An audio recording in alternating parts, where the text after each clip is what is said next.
Hello student, welcome back to my channel. आजको यो भिडियोमा हामीहरूले एनबी क्लास 12 को न्यू सिलेबस अन्तर्गत एनएफआरएस सिस्टमबाट फाइनेन्सियल पोजिसन अर्थात् ब्यालेन्स सिट कसरी बनाउने भन्ने बारेमा डिस्कस गर्नेछौँ। आजको यो भिडियोमा हामीहरूले खास गरी फाइनेन्सियल पोजिसनको फर्मेटको बारेमा डिटेल कन्सेप्टको बारेमा पढ्नेछौँ।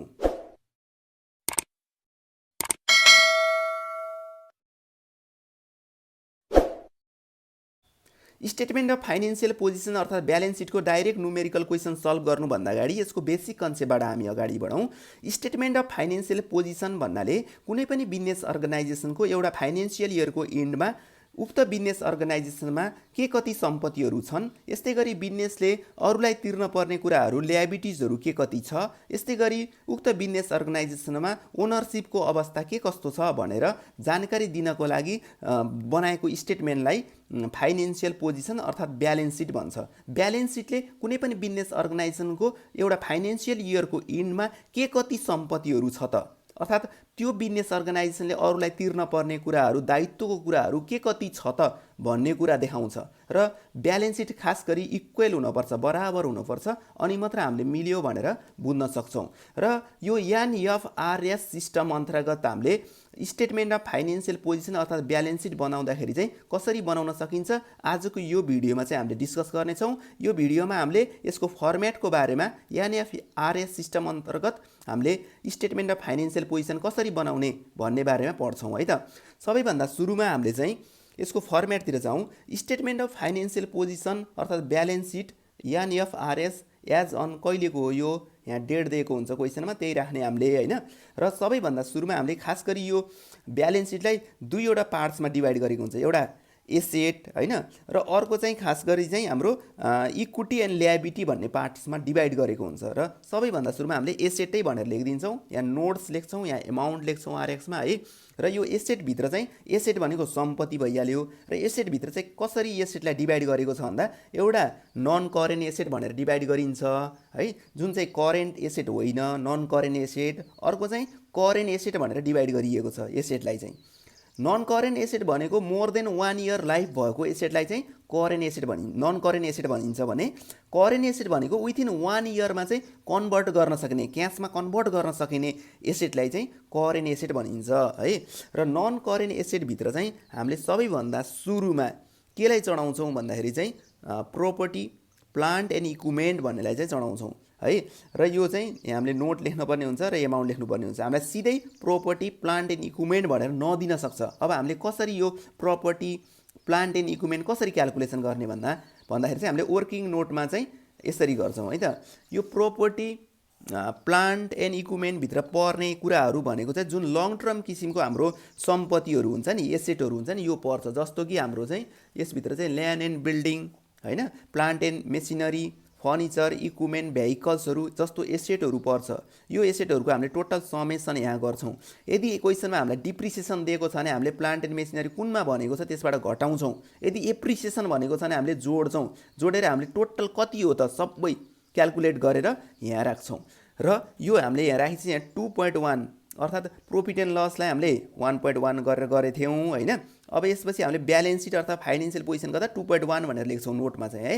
र यो 2.1 लाई चाहिँ अब हामीले चाहिँ के गर्छौँ भन्दा यो टोटल गरिसकेपछि यहाँनिर लगेर सिधा 2.1 भनेर यहाँ लेख्छौँ है त।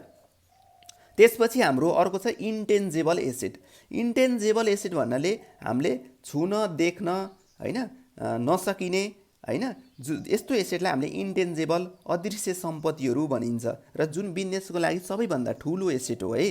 र इन्टेन्जेबल एसेटभित्र चाहिँ खास गरी के पर्छ भन्दाखेरि चाहिँ गुडविलहरू, ख्यातिहरू, प्याटेन्टहरू, कपिराइट, ट्रेडमार्कहरू होइन, फ्रेन्चाइजहरू, यस्तो कुराहरूलाई चाहिँ हामीले इन्टेन्जेबल एसेटभित्र राख्छौँ र यसको टोटल समेसन गरेर यहाँ राख्छौँ है त। यो टोटल समेसन हामीले 2.2 भनेका छौँ।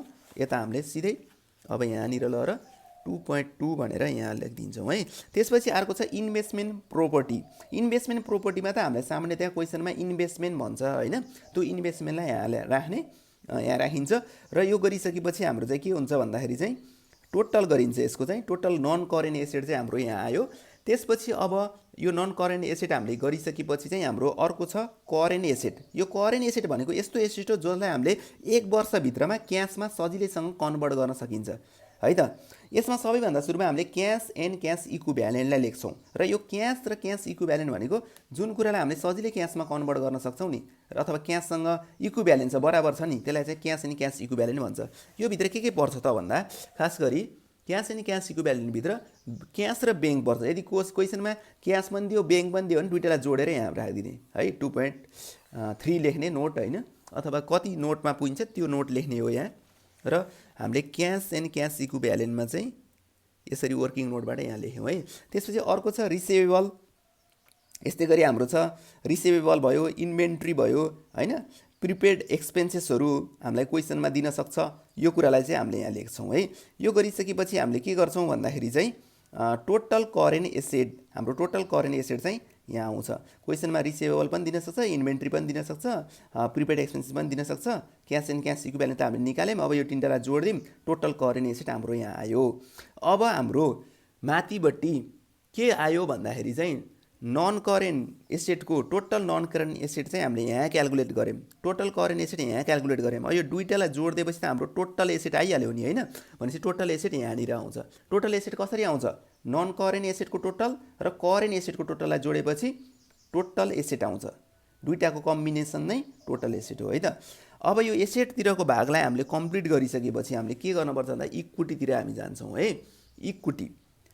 इक्विटीभित्र चाहिँ खास गरी हामीले केलाई चढाउँछौँ भन्दा क्यापिटललाई चढाउँछौँ। सबैभन्दा सुरुमा यो क्यापिटललाई चढाउँछौँ है। यो क्यापिटलभित्र के पर्छ भन्ने कुरा अब म चाहिँ यहाँ बुझाउँछु। सामान्यतया यो क्यापिटलभित्र सेयर क्यापिटल भन्छ यसलाई है। क्यापिटलभित्र चाहिँ कमन स्टक होइन जुन इक्विटी सेयर क्यापिटललाई कमन स्टक पनि भन्छ यो चढ्छ। प्रिफरेन्स स्टक सेयर प्रिमियम यो चढ्ने यो तिनवटालाई जोडेर हामीले यहाँ राख्छौँ। यसलाई 2.5 दिएको छु मैले है। र यसलाई चाहिँ हामीले के गर्नुपर्छ भन्दाखेरि चाहिँ यो क्यापिटललाई चाहिँ हामीले चाहिँ यहाँनिर 2.5 भनेर यहाँ लेख्छौँ है त। ल अब यहाँ एउटा कुरा चाहिँ अलिकति छुटेछ मैले भन्दाखेरि चाहिँ है यो रिसिभेबल भन्ने जुन छ नि यो चाहिँ हाम्रो चाहिँ करेन्ट एसेटभित्र थियो के त्यही भएर अल रिसिभेबललाई चाहिँ हामीले यहाँ लेख्छौँ। यदि ब्याड डेप्स दिएको छ भने हामीले के गर्छौँ घटाइदिन्छौँ है। यदि हामीलाई रिसिभेबल भनेर दिन्छ क्वेसनमा र ब्याड डेप्स भनेर दिन्छ भने हामीले चाहिँ त्यो रिसिभेबलबाट ब्याड डेप्स घटाएर यहाँ लेख्छौँ। यो 2.4 चाहिँ हामीले नोट नम्बर मैले लेखेको छु र यसलाई चाहिँ हामीले चाहिँ के गर्छौँ भन्दाखेरि चाहिँ यहाँ सिधा 2.4 भनेर चाहिँ यहाँ लेख्छौँ है। यो अलिकति छुटेछ मैले अलि एक्सप्लेन गर्दै होइन। अब यसपछि चाहिँ हाम्रो चाहिँ के छ भन्दाखेरि चाहिँ सेयर क्यापिटल पनि भ्याइसकेपछि चाहिँ हामीले यो अहिले इक्विटीतिर जाँदै थियौँ। क्यापिटल भ्याइसक्यो। अब क्यापिटल भ्याइसके रिजर्भ फन्ड यो रिजर्भ फन्डभित्र पर्ने कुराहरू यदि क्वेसनमा दियो भने हामीले रिजर्भ फन्डहरू जस्तो रिजर्भ एन्ड सरप्लसहरू दिन सक्छ होइन। यो रिजर्भ फन्डभित्र हामीले चढाउँछौँ है। त्यसपछि चाहिँ अर्को छ non controlling interest. Non controlling interest भनेर हामीलाई क्वेसनमा चाहिँ दियो होइन अर्थात् नन कन्ट्रोलिङ इन्ट्रेस्ट भनेर हामीलाई सिधै नदिन सक्छ। यो कन्डिसनमा हामीले कसरी नन कन्ट्रोलिङ इन्ट्रेस्ट हामीले कसरी क्यालकुलेट गर्ने भन्दाखेरि चाहिँ यसरी गर्न सक्छौँ है। नन कन्ट्रोलिङ इन्ट्रेस्ट हामीले क्यालकुलेट गर्दाखेरि चाहिँ खास गरी के कुरालाई ख्याल गर्नुपर्छ भन्दाखेरि चाहिँ नन कन्ट्रोलिङ इन्ट्रेस्ट 1/4/2000 यो कहिलेको हो त यो है। नन कन्ट्रोलिङ इन्ट्रेस्ट चाहिँ ओपनिङ ब्यालेन्सलाई हामीले लेख्छौँ अर्थात् साउनको 1 गतेको ब्यालेन्सलाई यहाँ लेख्छौँ नन कन्ट्रोलिङ इन्ट्रेस्ट है।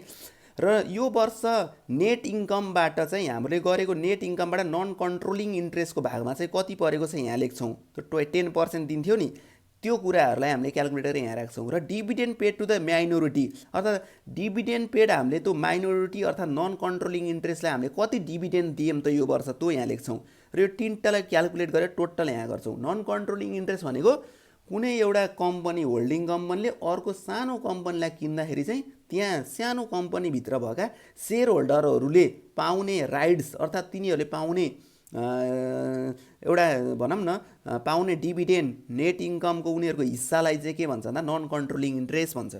ठुलो कम्पनीले सानो कम्पनीलाई किन्दा सानो कम्पनीभित्र नि त सेयर होल्डरहरू हुन्छ नि त ती सेयर होल्डरले पाउने आफ्नो राइट्स अर्थात् तिनीहरूले पाउने पैसालाई चाहिँ हामीले नन कन्ट्रोलिङ इन्ट्रेस्ट भन्छ। यो कसरी हुन्छ भन्दा नन कन्ट्रोलिङ इन्ट्रेस्ट पहिलाको वर्ष ओपनिङ छ भने यो लेख्छौँ। अहिलेको नेट इन्कमबाट पाएको तिनीहरूले 10% 20% यहाँ लेख्छौँ। त्यसपछि उनीहरूलाई डिभिडेन्ड कति दियो त्यो कुरा क्वेसनमा दिएको हुन्छ यहाँ लेख्छौँ टोटल गर्छौँ यहाँ राख्छौँ र जसलाई चाहिँ हामीले चाहिँ यहाँ सिधै लगेर यहाँनिर राखिदिन्छौँ। नन कन्ट्रोलिङ इन्ट्रेस्ट नै यहाँ राख्छौँ है इक्विटीभित्र राख्छौँ र हाम्रो टोटल इक्विटी अब आउँछ। कुन कुनलाई जोडे आउँछ? Capital, reserve fund, non controlling इन्ट्रेस्टलाई जोडेपछि टोटल इक्विटी यहाँनिर आउँछ। र अब हामीले चाहिँ यसलाई लेख्दाखेरि चाहिँ के गर्न पर्यो भन्दाखेरि चाहिँ यो 2 हामीले 6 मा गरेको हुनाले 2.6 भनेर लेख्न पर्यो है यसरी।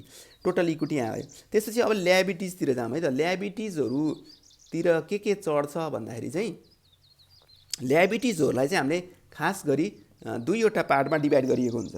एउटा नन करेन्ट ल्याबिलिटिज है, एउटा चाहिँ हामीले चाहिँ नन करेन्ट ल्याबिलिटिज भनेर डिभाइड गरिएको हुन्छ। अर्को चाहिँ total current liabilities and provision भनेर, अर्थात् के liability current liabilities and provision भनेर डिभाइड गरिएको हुन्छ। अब नन करेन्ट ल्याबिलिटिज भनेको कस्तो ल्याबिलिटिज भन्दा जुन ल्याबिलिटिजलाई हामीले 1 वर्षभित्रमा तिर्न पर्दैन अथवा मोर देन 1 इयर्सको लागि भनेर लिएको ऋणलाई चाहिँ हामीले नन करेन्ट ल्याबिलिटिज भन्छ। जस्तो लोन, बोरिङहरु जुन चाहिँ लङ टर्म हुन्छ, बोरिङहरु है, जस्तो हामीले बैंकबाट लिएको लोनहरु, लङ टर्म लोनहरु, यस्तो कुराहरुलाई हामीले चाहिँ के गर्छौं भन्दा यो भित्र राख्छौं।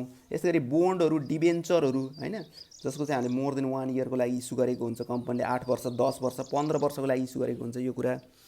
त्यो गरेपछि हामीले यो लोन एन्ड बोरिङ यो लङ टर्म किसिमको हुन्छ, लङ टर्म किसिमको हुन्छ। बोन्ड एन्ड डिबेन्चर यो जोडेपछि टोटल नन करेन्ट ल्याबिलिटिज यहाँ आउँछ है। र अब त्यसपछि चाहिँ हामीले के गर्छौं भन्दाखेरि चाहिँ करेन्ट ल्याबिलिटिज एन्ड प्रोभिजन के हो यो भित्र भन्दाखेरि करेन्ट ल्याबिलिटिज एन्ड प्रोभिजन भनेको चाहिँ 1 वर्षभित्रमा नै तिर्न पर्ने दायित्वहरू, जस्तो लोन एन्ड बोरिङहरु नै पर्छ। सर्ट टर्म किसिमको, short term loan and borrowing गरे हुन्छ नि कम्पनीले, त्यो किसिमको यहाँ चढाउँछौँ। एकाउन्ट पेबल हामीले तिर्न पर्ने एकाउन्टका पेबलहरू हैन, जति पनि तिर्न पर्ने बिल्सहरू, यो कुराहरू यहाँ चढाउँछौँ। प्रोभिजनहरु जस्तो विभिन्न किसिमका प्रोभिजनहरु क्वेशनमा दिन्छ, यहाँ चढाउँछौँ। र total current and liabilities and provision यहाँनिर आउँछ। Total current liabilities and provision यहाँ आउँछ है। र अब हाम्रो टोटल ल्याबिलिटिज कसरी आउँछ भन्दा चाहिँ खास गरी चाहिँ टोटल नन करेन्ट ल्याबिलिटिज र टोटल करेन्ट एन्ड ल्याबिलिटिज यो दुईटालाई जोड्दिने, यो दुईटा भागलाई जोड्दिएपछि टोटल ल्याबिलिटिज यहाँ आउँछ। टोटल ल्याबिलिटिज आइसकेपछि टोटल इक्विटी एन्ड ल्याबिलिटिज हाम्रो चाहिँ कसरी आउँछ भन्दाखेरि चाहिँ माथिपट्टि हामीले इक्विटी क्याल्कुलेट गरेका छौँ, टोटल इक्विटीज है। टोटल इक्विटीको भाग यहाँ क्याल्कुलेट गरेका छौँ। यो इक्विटी प्लस तलपट्टिको जुन हामीले चाहिँ टोटल करेन्ट ल्याबिलिटिज एन्ड प्रोभिजनको भागलाई जोडेपछि टोटल इक्विटी एन्ड ल्याबिलिटी चाहिँ यहाँनिर आउँछ। यसरी यो गरिसकेपछि यो भाग र हाम्रो टोटल एसेटको यो भाग सधैँ बराबर हुनुपर्छ है। भनेपछि टोटल एसेट र हाम्रो के बराबर हुनुपर्छ? टोटल इक्विटी र ल्याबिलिटीको भाग बराबर इक्वल हुनुपर्छ।